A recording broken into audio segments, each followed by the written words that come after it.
ಉತ್ತರ ಪ್ರದೇಶದಲ್ಲಿ ಸಾವಿನ ಬಿರುಗಾಳಿ. ದಿಢೀರ್ ಅಪ್ಪಳಿಸಿತು ಸಿಡಿಲು, ಮಿಂಚು, ಮಳೆ. ರಾತ್ರೋರಾತ್ರಿ 90ಕ್ಕೂ ಅಧಿಕ ಜನ ಸಾವು. ಸ್ನೇಹಿತರೆ, ಉತ್ತರ ಪ್ರದೇಶದಲ್ಲಿ ಭಾರಿ ಅನಾಹುತ ಆಗಿದೆ. ನೋಡ್ತಿದ್ದ ಹಾಗೆ ಕೇವಲ ಒಂದೇ ರಾತ್ರಿಯಲ್ಲಿ 96ಕ್ಕೂ ಅಧಿಕ ಜನ ಪ್ರಾಣ ಕಳ್ಕೊಂಡಿದ್ದಾರೆ. ಇದ್ದಕ್ಕಿದ್ದಂತೆ ಬಂದ ಮಳೆ ಮತ್ತು ಬಿರುಗಾಳಿಯ ಪರಿಣಾಮ ಊರುಗಳೇ ಧ್ವಂಸ ಆಗಿವೆ. ಮನೆ ಒಳಗೆ ಇದ್ದ ವ್ಯಕ್ತಿ ರೂಫ್ ಸಮೇತ ಹಾರಿ ಹೋಗೋ ದೃಶ್ಯಗಳು ಕೂಡ ಕ್ಯಾಪ್ಚರ್ ಆಗಿವೆ. ಮಲಗಿದ್ದವರು ಮಲಗಿದ್ದ ಜಾಗದಲ್ಲೇ ಇಲ್ಲವಾಗಿದ್ದಾರೆ. ದೊಡ್ಡ ದೊಡ್ಡ ಮರಗಳು ಮನೆಗಳ ಮೇಲೆಲ್ಲ ಉರುಳಿವೆ. ಸಾವಿನ ಸಂಖ್ಯೆ ಕೂಡ ಹೆಚ್ಚಾಗ್ತಾ ಇದೆ. ಇದರ ಬೆನ್ನಲ್ಲೇ ಯೋಗಿ ಸರ್ಕಾರ ಯುದ್ಧೋಪಾದಿಯಲ್ಲಿ ರಕ್ಷಣಾ ಕಾರ್ಯಾಚರಣೆ ನಡೆಸ್ತಾ ಇದೆ.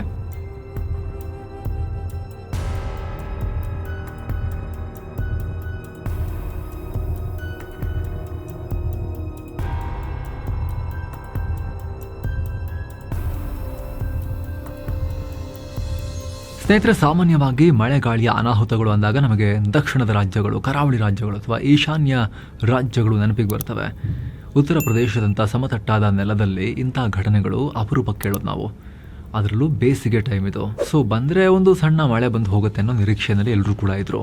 ಆದರೆ ಎಲ್ಲರ ಊಹೆ ಮೀರಿ ಒಂದೇ ರಾತ್ರಿಯಲ್ಲಿ ಯುಪಿಯಲ್ಲಿ ನರಕ ಸೃಷ್ಟಿಯಾಗಿದೆ.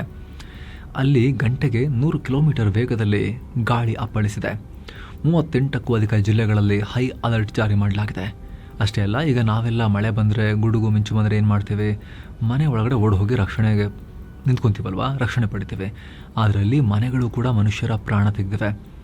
ಮಳೆ ಮತ್ತು ಬಿರುಗಾಳಿಯ ಹೊಡೆತಕ್ಕೆ ಮನೆಗಳು ನೆಲಸಮ ಆಗಿವೆ. ಒಂದು ಕಡೆಯಂತೂ ಮನೆಯೊಳಗಿದ್ದ ವ್ಯಕ್ತಿಯನ್ನು ಬಿರುಗಾಳಿ ಹಾರಿಸ್ಕೊಂಡು ಹೋಗಿದೆ. 10 ಮೀಟರ್ ದೂರಕ್ಕೆ ಎಸ್ತಿದೆ. ಅದೃಷ್ಟವಶಾತ್ ಆ ಹಾರಿ ಹೋದ ವ್ಯಕ್ತಿ ಪ್ರಾಣಾಪಾಯದಿಂದ ಬಚಾವಾಗಿದ್ದಾರೆ. ಕೆಲವರು ಮರದ ಅಡಿಗೆ ಸಿಕ್ಕಾಕೊಂಡು ಜೀವ ಬಿಟ್ಟಿದ್ದಾರೆ. ಉತ್ತರ ಪ್ರದೇಶದುದ್ದಕ್ಕೂ ಈ ವಿನಾಶ ಸೃಷ್ಟಿಯಾಗಿದೆ. ಅಷ್ಟೇ ಅಲ್ಲ, ಒಂದೇ ಒಂದು ಮಳೆಗಾಳಿ ಯುಪಿಯ ಇನ್ಫ್ರಾಸ್ಟ್ರಕ್ಚರ್ ಮತ್ತು ಆರ್ಥಿಕತೆಗೂ ಭಾರಿ ಪೆಟ್ಟು ಕೊಟ್ಟಿದೆ. ಅನೇಕ ಜಿಲ್ಲೆಗಳಲ್ಲಿ ವಿದ್ಯುತ್ ಸರಬರಾಜು ಸಂಪೂರ್ಣವಾಗಿ ಸ್ಥಗಿತವಾಗಿದೆ. ಬದೋಯಿ, ಪ್ರಯಾಗ್ರಾಜ್ ಸೇರಿದ ಹಾಗೆ 100 ಕಡೆ ವಿದ್ಯುತ್ ಕಂಬಗಳು 100 ಸಂಖ್ಯೆಯಲ್ಲಿ ಬಿದ್ದು ಹೋಗಿವೆ.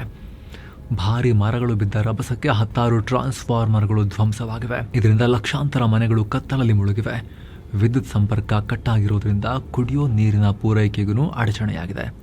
ಮನೆಗಳ ಮೇಲ್ಛಾವಣಿ ಮೇಲೆ ಅಳವಡಿಸಿದ್ದ ಭಾರಿ ತೂಕದ ಸೋಲಾರ್ ಪ್ಯಾನೆಲ್ಗಳು ಕಿತ್ತು ಬಂದು ರಸ್ತೆಗೆ ಬಿದ್ದಿವೆ. ಇನ್ನೊಂದು ಕಡೆ ಮೊಬೈಲ್ ಮತ್ತು ಟೆಲಿಕಾಂ ಟವರ್ಗಳು ಕೂಡ ಡ್ಯಾಮೇಜ್ ಆಗಿವೆ. ಅನೇಕ ಕಡೆ ನೆಟ್ವರ್ಕ್ ಇಲ್ಲ.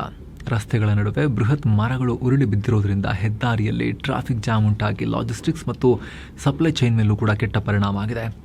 ರಸ್ತೆಯಲ್ಲಿ ನಿಲ್ಲಿಸಿದ್ದ 100 ವಾಹನಗಳು ಜಖಮಾಗಿವೆ.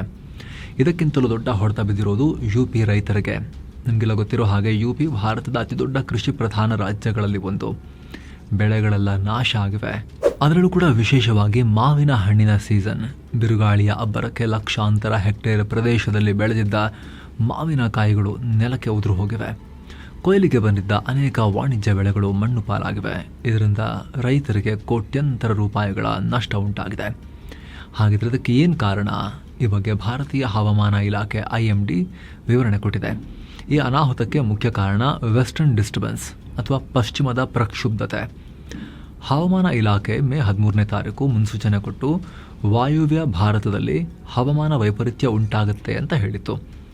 ಉತ್ತರ ಪ್ರದೇಶದಲ್ಲಿ ಗಂಟೆಗೆ 50ರಿಂದ 100 ಕಿಲೋಮೀಟರ್ ವೇಗದಲ್ಲೂ ಗಾಳಿ ಬೀಸುತ್ತೆ ಅಂತ ಹೇಳಿತ್ತು. ಆದರೆ ಗ್ರೌಂಡ್ನಲ್ಲಿ ಬಿರುಗಾಳಿಯ ವೇಗ ಊಹೆ ಮಾಡಿದ್ದಕ್ಕಿಂತಲೂ ಇನ್ನೂ ಜಾಸ್ತಿ ಭಯಾನಕವಾಗಿತ್ತು. ನಿಮಗೆ ಗೊತ್ತಿರೋ ಹಾಗೆ ಉತ್ತರ ಪ್ರದೇಶ ಜಿಯೋಗ್ರಫಿಕಲಿ ಗಂಗಾ ನದಿಯ ಬಯಲು ಪ್ರದೇಶದಲ್ಲಿರೋದು. ಕಣ್ಣು ಹಾಯಿಸಿದಷ್ಟು ದೂರ ಸಮತಟ್ಟಾಗಿರೋ ಜಾಗ. ಬಿರುಗಾಳಿ ಶುರುವಾದರೆ ಅದನ್ನು ತಡೆಯೋಕಲ್ಲಿ ಯಾವುದೇ ದೊಡ್ಡ ಬೆಟ್ಟಗಳಿಲ್ಲ. ಗಾಳಿ ಯಾವುದೇ ಅಡೆತಡೆ ಇಲ್ಲದೆ ನುಗ್ಕೊಂಡು ಹೋಗುತ್ತೆ. ಬೇಗ ಕಮ್ಮಿ ಆಗಲ್ಲ ಅದರದ್ದು. ಅಲ್ಲದೆ ಯುಪಿಯ ಪಕ್ಕದ ರಾಜ್ಯ ರಾಜಸ್ಥಾನದಲ್ಲಿ ಥಾರ್ ಮರುಭೂಮಿ ಇದೆ. ಬೇಸಿಗೆಯಲ್ಲಿ ಅಲ್ಲಿಂದ ಸುಡುವ ಮತ್ತು ಧೂಳಿನಿಂದ ಕೂಡಿದ ಗಾಳಿ ಯುಪಿಗೆ ನುಗ್ಗುತ್ತೆ. ಇದಕ್ಕೆ ಯಾವುದೇ ತಡೆಗೋಡೆ ಇಲ್ಲ. ಈ ಬಿಸಿಗಾಳಿ ಯುಪಿ ಮೈದಾನವನ್ನು ಮತ್ತಷ್ಟು ಕಾಯಿಸುತ್ತೆ. ಇದರಿಂದ ಏನಾಗುತ್ತೆ ಅಂದರೆ, ಒಂದು ಕಡೆ ರಾಜಸ್ಥಾನದ ಕಡೆಯಿಂದ ಬರ್ತಾ ಇರೋ ಸುಡುವ ಒಣಗಾಳಿ ಅದೇ ಟೈಮ್ಗೆ ಬಲಗಡೆಯಿಂದ ಅಂದರೆ ಬಂಗಾಳ ಕೊಲ್ಲಿಯಿಂದ ತೇವಾಂಶ ಭರಿತ ಕೆಂಪು ಗಾಳಿ ಬರುತ್ತೆ. ಈ ಕಡೆಯಿಂದ ಬಿಸಿಗಾಳಿ, ಆ ಕಡೆಯಿಂದ ತಂಪು ಗಾಳಿ, ಇವೆರಡೂ ಡಿಕ್ಕಿ ಹೊಡೆದು ಗುದ್ದಾಡೋಕೆ ಶುರು ಮಾಡ್ತವೆ. ಇನ್ನು ಯುಪಿಯ ಮೇಲ್ಭಾಗದಲ್ಲಿ ಹಿಮಾಲಯ ಪರ್ವತ ಇದೆ. ಈ ಬಿಸಿ ಮತ್ತು ತಂಪು ಗಾಳಿ ಗುದ್ದಾಡಿ ಬಿರುಗಾಳಿ ಸೃಷ್ಟಿಯಾದಾಗ ಅದು ಹಿಮಾಲಯ ದಾಟಿ ಮುಂದಕ್ಕೆ ಹೋಗೋಕ್ಕೂ ಆಗಲ್ಲ. ಹಿಮಾಲಯ ಒಂದು ದೊಡ್ಡ ಗೋಡೆ ರೀತಿ ಅದನ್ನು ಅಲ್ಲಿ ನಿಲ್ಲಿಸುತ್ತೆ. ಹಾಗಾಗಿ ಬಿರುಗಾಳಿ ರಿಟರ್ನ್ ಹೊಡಿತವೆ.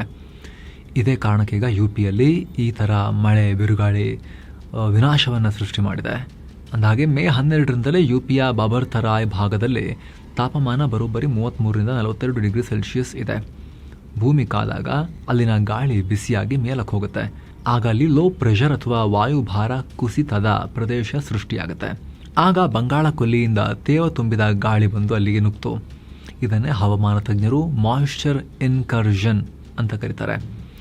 ಈ ಬಿಸಿ ಮತ್ತು ತಂಪು ಗಾಳಿ ನಡುವಿನ ಭಾರಿ ಸಂಘರ್ಷವೇ ಆಕಾಶದಲ್ಲಿ ಬೃಹತ್ ಗಾತ್ರದ ಕ್ಯುಮುಲೋ ನಿಂಬಸ್ ಮೋಡಗಳನ್ನು ಸೃಷ್ಟಿ ಮಾಡಿತು. ಈ ಮೋಡಗಳೇ ಗುಡುಗು, ಸಿಡಿಲು ಮತ್ತು ಬಿರುಗಾಳಿಯಾಗಿ ಉತ್ತರ ಪ್ರದೇಶದ ಮೇಲೆ ಎರಗಿದ್ವು.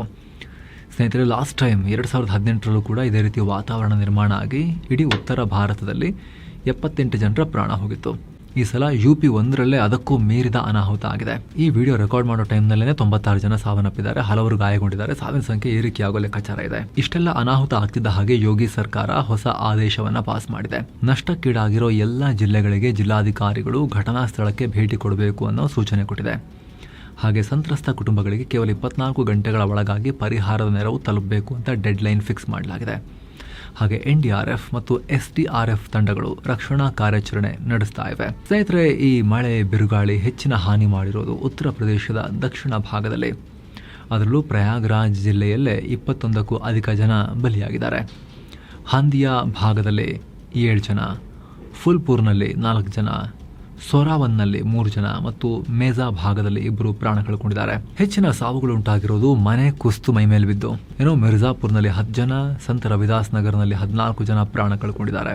ಕಾರ್ಪೆಟ್ ಉದ್ಯಮಕ್ಕೆ ಪ್ರಸಿದ್ಧವಾಗಿರೋ ಬರ್ದೋಯಿ ಜಿಲ್ಲೆಯಲ್ಲೂ ಒಂದೇ ರಾತ್ರಿಯಲ್ಲಿ 16 ಜನ ಮೃತಪಟ್ಟಿದ್ದಾರೆ. ಫತೇಪುರ್ ಜಿಲ್ಲೆಯಲ್ಲಿ 11 ಜನ, ಬದೌನ್ನಲ್ಲಿ 5, ಪ್ರತಾಪ್ಗಢ್ನಲ್ಲಿ 4, ಚಂದೌಲಿ ಮತ್ತು ಕುಶಿನಗರ್ನಲ್ಲಿ 2 ಹಾಗೂ ಸೋನ್ಭದ್ರಾದಲ್ಲಿ 1 ಪ್ರಾಣ ಬಿಟ್ಟಿದ್ದಾರೆ. ಸದ್ಯ ಎಲ್ಲ ಕಡೆ ಹೈ ಅಲರ್ಟ್ ಇದೆ.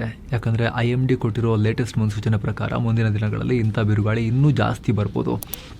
ಮೇ 16ರ ನಂತರ ಪೂರ್ವ ಮತ್ತು ಪಶ್ಚಿಮ ಉತ್ತರ ಪ್ರದೇಶದ ಬಹುತೇಕ ಭಾಗಗಳಲ್ಲಿ ತೀವ್ರ ಸ್ವರೂಪದ ಹೀಟ್ ವೇವ್ನ ಅನಾಹುತ ಕೂಡ ಅಪ್ಕಮಿಂಗ್ ನೆಕ್ಸ್ಟ್ ಬರ್ತಾ ಇದೆ. ಆ ರೀತಿ ಅಲರ್ಟ್ ಇದೆ. ಹೀಗಾಗಿ ಅಧಿಕಾರಿಗಳು ಮತ್ತು ಜನರು ಕಟ್ಟೆಚ್ಚರದಿಂದ ಇರಿ ಅನ್ನೋ ಸೂಚನೆಯನ್ನು ಕೊಡಲಾಗಿದೆ. ಮರದ ಕೆಳಗೆ ನಿಲ್ಲಬೇಡಿ, ಅಗತ್ಯ ಕ್ರಮ ತಗೊಳ್ಳಿ ಅನ್ನೋ ಮಾರ್ಗಸೂಚಿ ಕೊಟ್ಟಿದ್ದಾರೆ.